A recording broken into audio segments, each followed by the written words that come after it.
आजचा आपला विषय आहे ख्रिस्ताचं न्यायासन, the judgement seat of Christ. आणि ही संदेश मालिका इब्री लोकास पत्राचा 6वा अध्याय आणि याच्या पहिल्या 2 वचनावर आधारित आहे. आणि या संदेश मालिकेचं नाव आहे सार्वकालिक न्याय. आणि याच्यामध्ये परमेश्वर देव आणि प्रभू येशू ख्रिस्त कोणाचा न्याय करणार, कसा करणार, कोणत्या आधारे करणार याविषयी आपण बोलत आहोत. आता नव्या करारामध्ये जर आपण पाहिलं तर 3 न्यायाचे 3 असे सीन किंवा दृश्य आपल्याला दिसून येतात टप्प्याटप्प्याने. आणि पहिला जो न्याय आहे, पहिला जो सीन आपल्याला आढळतो तो म्हणजे ख्रिस्ताचं राजासन किंवा न्यायासन, the judgement seat of Christ.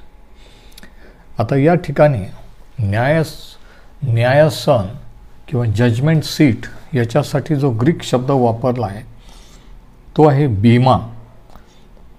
आणि हा त्यावेळेस वापरला जात होता ज्यावेळेस एक रोमन अधिकारी न्याय देण्यासाठी एका विशिष्ट सिंहासनावर बसत असत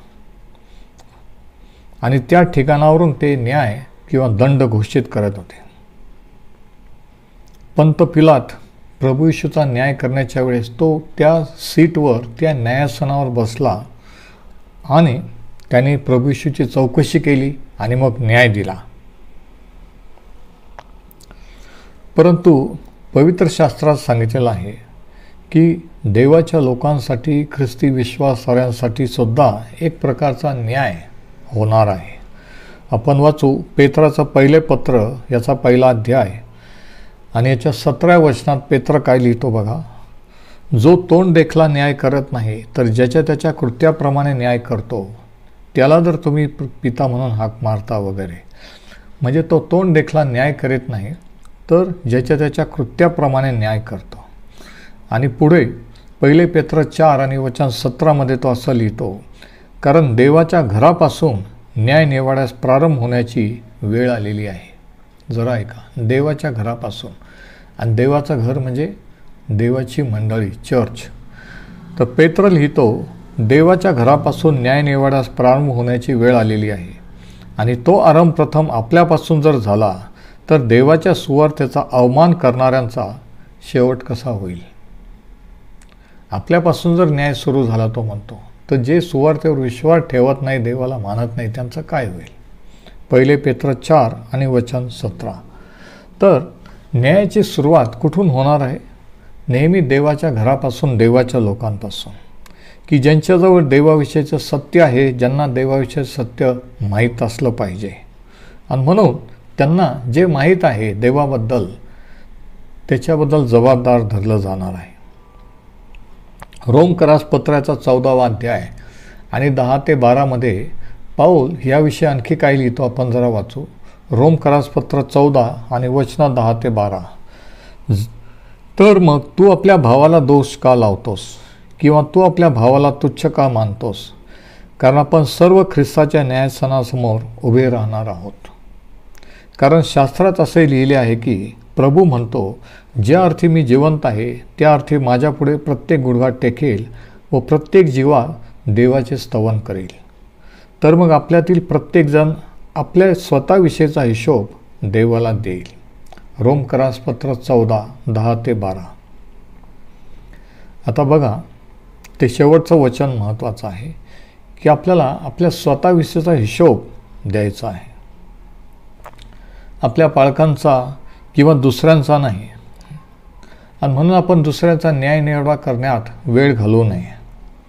तर आपण स्वतःचं आत्मपरीक्षण केलं पाहिजे, स्वतःचा न्यायनिवाडा केला पाहिजे, कारण आपल्याला स्वतःचा हिशोब द्यायचा आहे. हे पाऊल या ठिकाणी सांगतो. आणि मग 2 कोरिंथ 5 आणि याच्या 10व्या वचनात पाऊल काय लिहितो बघा. 2 कोरिंथीकरास पत्राचा 5वा अध्याय आणि 10वं वचन.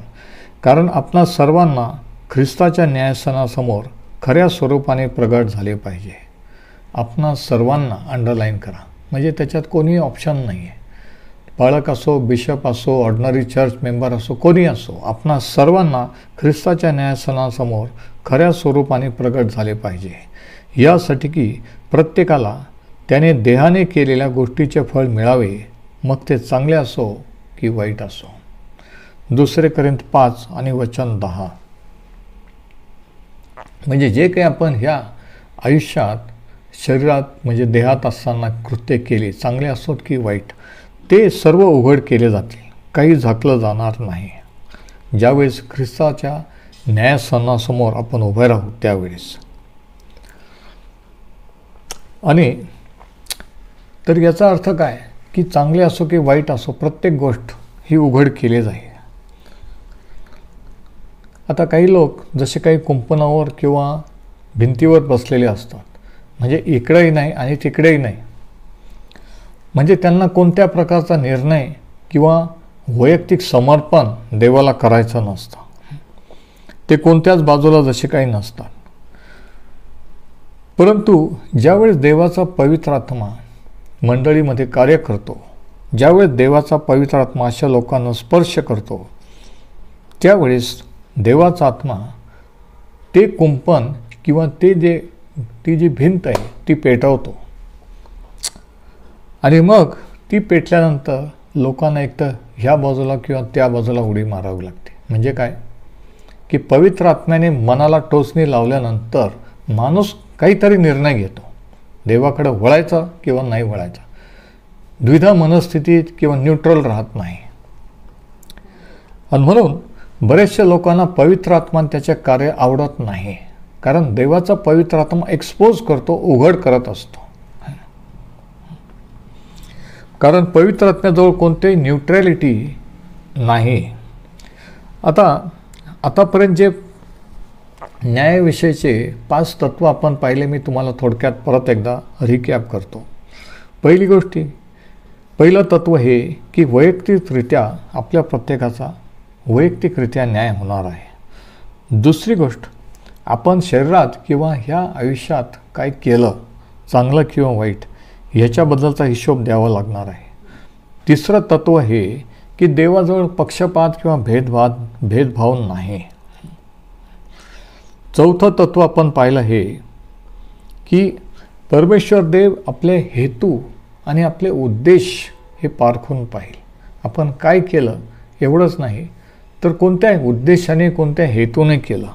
आणि पाचवं तत्व हे की हा जो न्याय ख्रिस्ताच्या न्यायासमोर असेल, आपल्या प्रत्येकाला उभं राहावं लागणार, तो शिक्षा देण्यासाठी नाही, हे लक्षात घ्या. कारण आपण जे विश्वास ठेवणारे आपल्यावर दंड आज्ञा किंवा शिक्षा नाही. आपली शिक्षा जर प्रभू येशूने भोगली तर आपल्याला परत शिक्षा मिळणार नाही. मग हा न्याय कशासाठी आहे जरा ऐका. योहानकृत शुभवर्तमानाचा 5वा अध्याय आणि 24व्या वचनात प्रभू येशू ख्रिस्ताने असं म्हटलं, मी तुम्हाला खचित सांगतो, जो माझे वचन ऐकतो आणि ज्याने मला पाठवले त्याच्यावर विश्वास ठेवतो त्याला सार्वकालिक जीवन प्राप्त झाले आहे. झाले आहे, अंडरलाईन करा, होईल नाही, झाले आहे. आणि त्याच्यावर न्यायाचा प्रसंग येणार नाही. त्याच्यावर न्यायाचा प्रसंग येणार नाही. तो मरणातून जीवनात पार गेला आहे. योहान 5 आणि वचन 24. तर बघा या ठिकाणी, आणि हे प्रभू येशूचे शब्द आहेत की जो विश्वास ठेवतो त्याच्यावर न्यायाचा प्रसंग येणार नाही. मग हा न्याय जो आहे, जे आपण प्रत्येकजण त्याच्यासमोर उभा राहू, हा कशाचा न्याय आहे आपण पाहूया.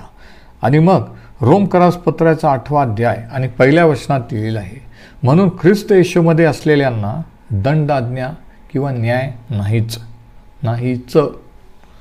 ते देहाप्रमाणे नाही तर आत्म्याप्रमाणे चालतात. रोमकरास पत्र 8 आणि याचं 1लं वचन.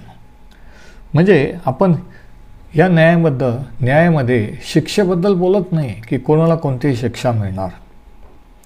तर आपण ह्या जगात असताना, या देहात शरीरात असताना, पृथ्वीवर असताना काय केलं, कशा प्रकारे कार्य केलं, याचं असेसमेंट किंवा आढावा त्या ठिकाणी होणार आहे. की आपण जे देवाच्या राज्यात आल्यानंतर आपण काय केलं किंवा काय नाही केलं, काय करायचं राहून गेलं.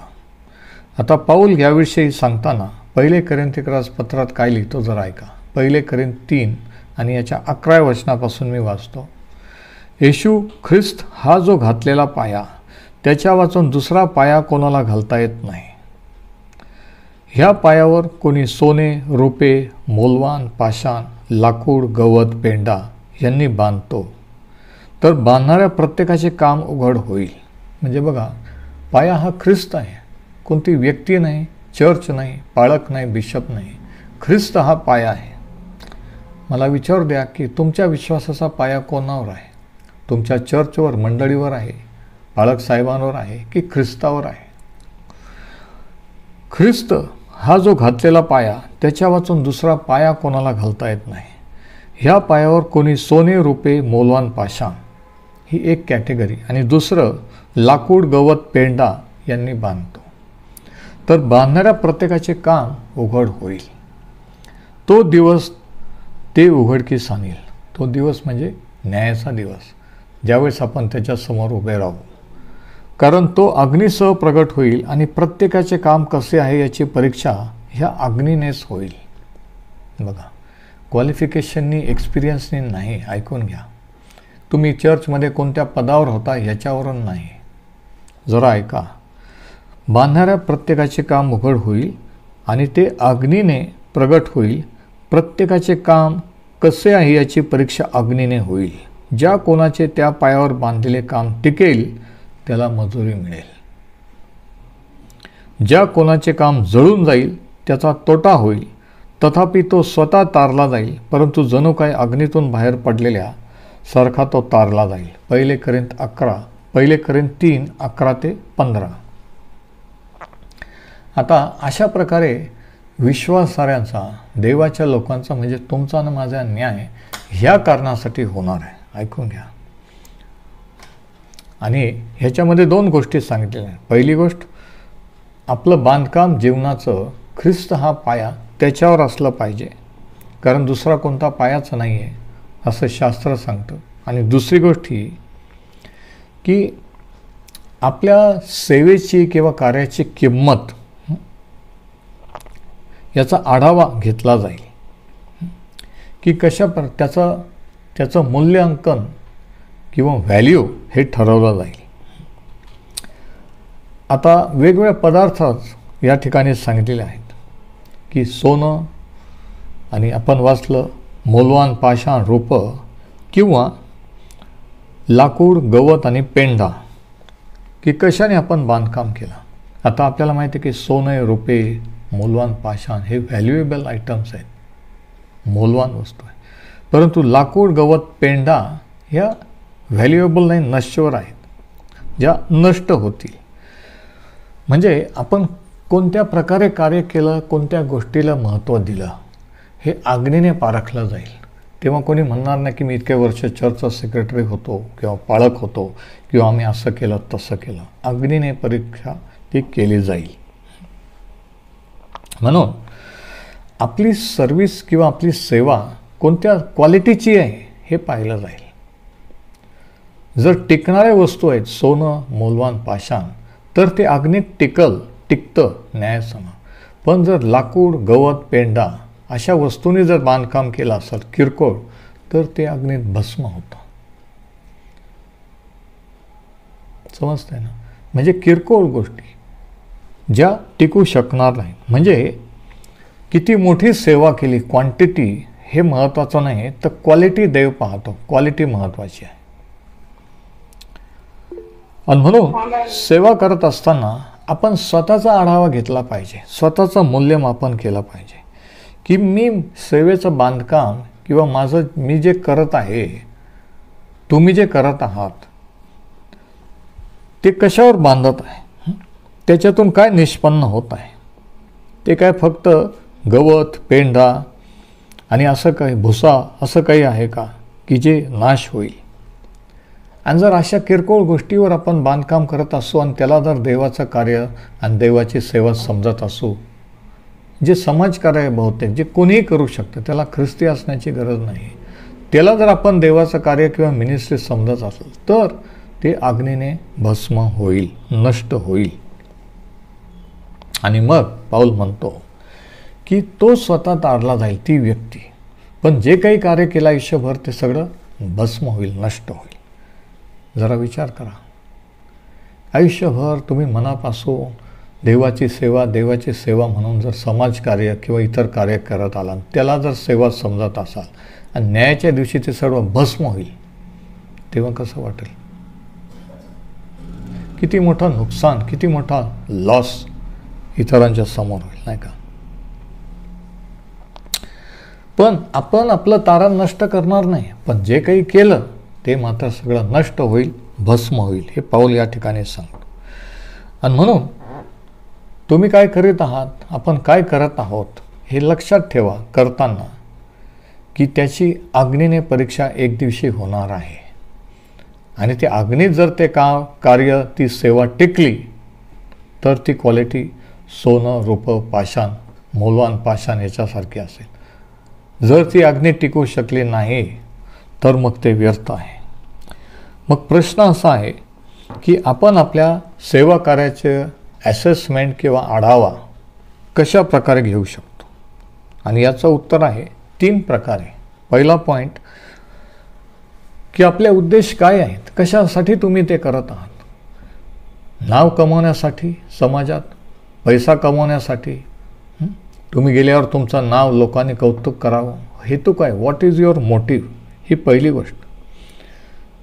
आणि एकच उद्देश असला पाहिजे देवाच्या वचनानुसार, आणि तो 1 कोरिंथीकरास पत्राच्या 10व्या अध्यायात पावलाने सांगितला आहे. पाऊल असं म्हणतो, म्हणून तुम्ही खाता पिता किंवा जे काही करता ते सर्व देवाच्या गौरवासाठी करा. देवाच्या गौरवासाठी. 1 कोरिंथ 10 आणि वचन 31. म्हणजे पहिली गोष्ट, आपण आपल्या सेवेचा आढावा कसा घ्यायचा, की आपला हेतू काय आहे? देवाचा गौरव आहे का माझा गौरव आहे? त्याचं नाव उंचावलं गेलं पाहिजे का माझं नाव? ही पहिली गोष्ट, हा विचार केला पाहिजे. दुसरी गोष्ट, दुसरा पॉईंट हा, की जे काही आपण करीत आहोत, मी करीत आहे, तुम्ही करीत आहे, ते देवाच्या वचनानुसार आहे का, हे आपण विचार केला पाहिजे. आपल्या मनाप्रमाणे किंवा दुसरे कोणी सांगतं म्हणून किंवा दुसरे करतात म्हणून, की वचनात सांगितलं त्याच्याप्रमाणे. आता बघा, देवाची सेवा कशी करायची आणि कशी नाही करायची याची ब्लूप्रिंट किंवा आराखडा स्पष्टपणे शास्त्रात दिलेला आहे. म्हणून कोणीही म्हणू शकत नाही की आता मी सेवा कशी करावी किंवा काय करू. देवाचं वचनाप्रमाणे जी सेवा आहे ती न्यायाच्या अग्नीत टिकणार आहे. आणि प्रभू येशू ख्रिस्ताने याविषयी गांभीर्याने काय म्हटलं जरा ऐका. आजकाल ह्या गोष्टी चर्चमध्ये सांगितल्या जात नाहीत, यूट्यूब फेसबुकवर ऐकायला मिळत नाहीत, है ना. जे आवडतं तेच लोकांना ऐकायला लावतात आणि लोकांना वाटतं की तेवढंच शास्त्रात आहे. पण बाकीच्या पण गोष्टी आहेत ज्या आपल्याला आवडत नाहीत, पटत नाहीत, त्या पण देवाचं वचन आहेत. म्हणजेच शास्त्राचे आवडते वचनं जे आपल्याला आवडतात, तोंडपाठ आहेत, तेवढंच शास्त्र नाही आहे. संपूर्ण शास्त्र देवाचं वचन आहे. आमेन. तर मत्तेकृत शुभवर्तमान 7व्या अध्यायात प्रभू येशू ख्रिस्ताने काय म्हटलं बघा. मला प्रभुजी प्रभुजी असे म्हणणाऱ्या प्रत्येकाचा प्रवेश स्वर्गाच्या राज्यात होईल असे नाही, तर जो माझ्या स्वर्गीय पित्याच्या इच्छेप्रमाणे वागतो त्याचा होईल. प्रभुजी प्रभुजी आज लाखो लोक जगभर चर्चमध्ये जाऊन म्हणतात दर रविवारी, परंतु प्रभू येशू ख्रिस्त म्हणतो की प्रभुजी प्रभुजी म्हणणाऱ्या, लांब लांब प्रार्थना करणाऱ्या यांचा होईल असं नाही, तर जो माझ्या स्वर्गीय पित्याच्या इच्छेप्रमाणे वागतो. आता स्वर्गीय पित्याची इच्छा कसं समजेल? देवाच्या वचनावर. त्या दिवशी पुष्कळ जण मला म्हणतील, प्रभू प्रभू, आम्ही तुझ्या नावाने संदेश दिले, आम्ही तुझ्या नावाने भूते घालवली व तुझ्या नावाने पुष्कळ महत्कृत्ये केली नाहीत काय? तेव्हा मी त्यांना स्पष्ट सांगेन की मला तुमची कधीच ओळख नव्हती. अहो अनाचार करणाऱ्यांनो, माझ्यापुढून निघून जा. किती भयंकर अपमान, इन्सल्ट आहे बघा. किती सांगतील आम्ही 30 वर्ष 50 वर्ष सेवा केली, भूतं काढले, संदेश दिले, आम्ही ऑनलाईन होतो, ऑफलाईन होतो, आम्ही मोठमोठ्या आमच्या मीटिंगला लाखो लोक येत होते, बरे होत होते. यूट्यूबवर होतो, फेसबुकवर होतो आणि प्रभू येशू ख्रिस्त सांगेल की माझी तुमची कधीच ओळख नव्हती. अहो अधर्म करणाऱ्यांना माझ्याकडून निघून जा. अधर्म करणाऱ्यांना म्हणजे जे ते प्रभू येशूच्या नावाने करत होते त्याला प्रभू येशू ख्रिस्त अधर्म करणाऱ्यांना असं म्हणतात. आता प्रभू येशूच्या नावाने, आता जरा ऐका, नीट ऐका, प्रभू येशूच्या नावाने रोग बरे करणं, संदेश देणं, भूतं काढणं हे अधर्म करणं आहे का? पण या वचनात प्रभू येशू ख्रिस्त त्यांना म्हणतो अहो अधर्म करणाऱ्यांना. म्हणजे पोटासाठी सेवा करणे, माहीत आहे देवाचं वचनात सांगितलं नाही तरी पण रूढी परंपरा पाळणे, लोकांना स्वतःला खुश करून स्वतःचं खोटं समाधान करून घेणं, प्रभूजी म्हणणारं, याला प्रभू येशू ख्रिस्त अधर्म असं म्हणतो. चर्च काही म्हणो, तुम्हाला काही वाटो, पण प्रभू येशूच्या दृष्टीने, देवाच्या दृष्टीने ते अधर्म आहे. कारण त्याचं आज्ञा आहे, तू आपला देव परमेश्वराचे नाव व्यर्थ घेऊ नको. त्याच्या नावाने चुकीची कामं करणे, त्याच्या नावाने जरी आपण हे केलं पण आपले हेतू जर चुकीचे असले तर तो आपल्याला हाकलून देईल. तो म्हणेल माझी तुमची कधीच ओळख नव्हती. मत्ती 7:21-23. म्हणून दुसरा पॉईंट, दुसरी गोष्ट काय की आपली सेवा ही वचनानुसार पाहिजे.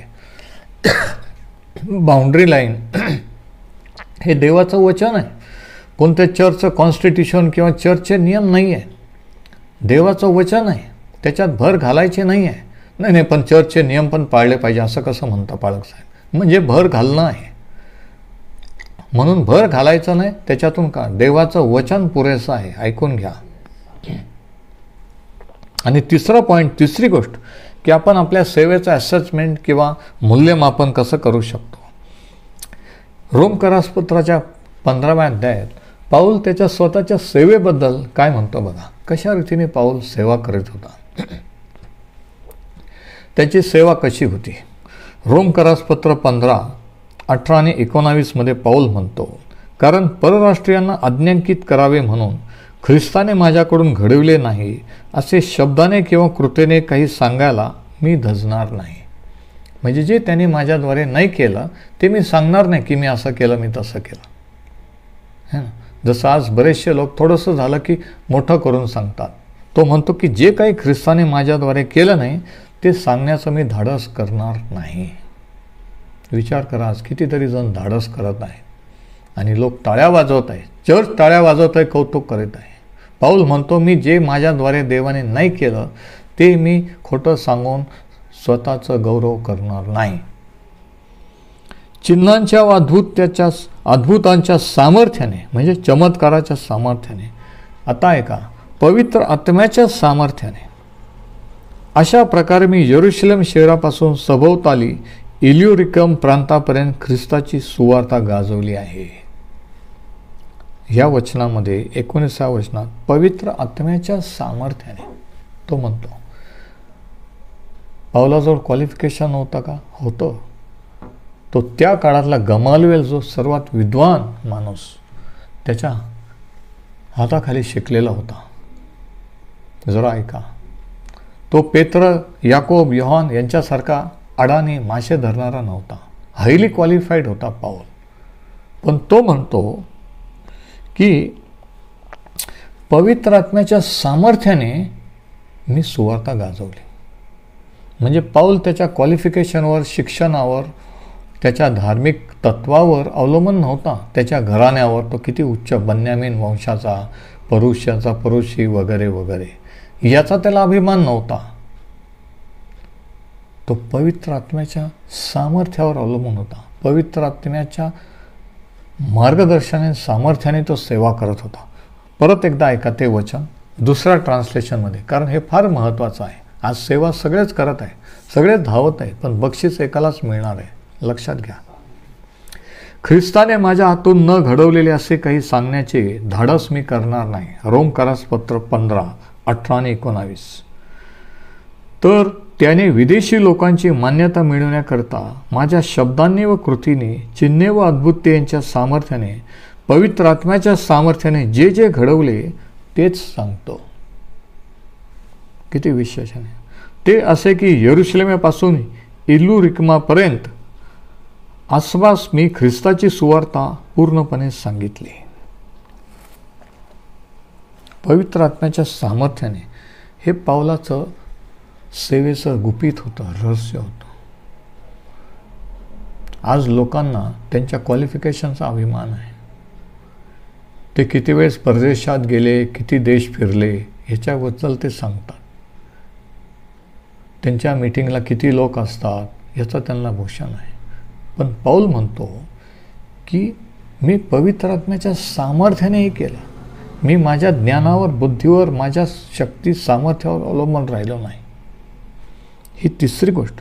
म्हणून आपण आढावा घेताना स्वतःचा की हा विचार करायचा की मी जे करीत आहे ते माझ्या शिक्षणावर, अनुभवावर अवलंबून राहून करीत आहे की पवित्र आत्म्यावर, देवाच्या सामर्थ्यावर अवलंबून राहून करीत आहे. ही तिसरी गोष्ट. पाऊल म्हणतो की जे देवाने माझ्याद्वारे केलं तेच मी सांगितलं. एक्स्ट्रा त्याच्यात भर घातलेला नाही. कारण त्याच आधारे ख्रिस्तासमोर आपल्याला उभं राहायचं आहे. आणि आपण काय सेवा केली, कशी केली याची परीक्षा अग्नीने होणार आहे. म्हणून 3 रिक्वायरमेंट जर तुम्हाला अग्निपरीक्षात टेकायचं असेल, अग्निपरीक्षात ख्रिस्ताच्या न्यायासनासमोर जर टेकायचं असेल तर 3 गोष्टी मी परत रिपीट करतो, जरा चेक करा, ऐकून घ्या. पहिली गोष्ट, पहिला पॉईंट, आपला उद्देश देवाचा गौरव. उद्देश काय पाहिजे? त्याचा गौरव, माझा नाही. दुसरी गोष्ट, माझी सेवा किंवा माझं कार्य देवाच्या वचनानुसार आहे का? आणि तिसरी महत्त्वाची गोष्ट ही की जे काही मी करीत आहे ते माझ्या ज्ञानावर, शिक्षणावर, अनुभवावर अवलंबून राहून करीत आहे की देवाच्या पवित्र आत्म्याच्या सामर्थ्यावर अवलंबून राहून करीत आहे. हे आपण विचार केला पाहिजे. आणि त्याच्यात जर आपण पास झालो तर आपण जे काही करत आहोत तर ते वचनानुसार असेल आणि ते ख्रिस्तासमोर जेव्हा आपण उभा राहू त्यावेळेस ते अग्निपरीक्षेत टिकेल. आणि म्हणून जे न्यायासन, जे विश्वासार्हांचा न्याय जो होणार आहे तो शिक्षा देण्यासाठी नाही आहे की आपण ह्या आयुष्यात काय केलं, कसं केलं, कशासाठी केलं, कोणत्या उद्देशाने केलं ह्याचा आढावा घेतला जाईल आणि त्या प्रमाणात पारितोषिक किंवा बक्षीस हे दिलं जाईल. आज आपण इथेच थांबू आणि न्यायाचा हा विषय सुरू राहील. परमेश्वर हे वचन आशीर्वादित करो.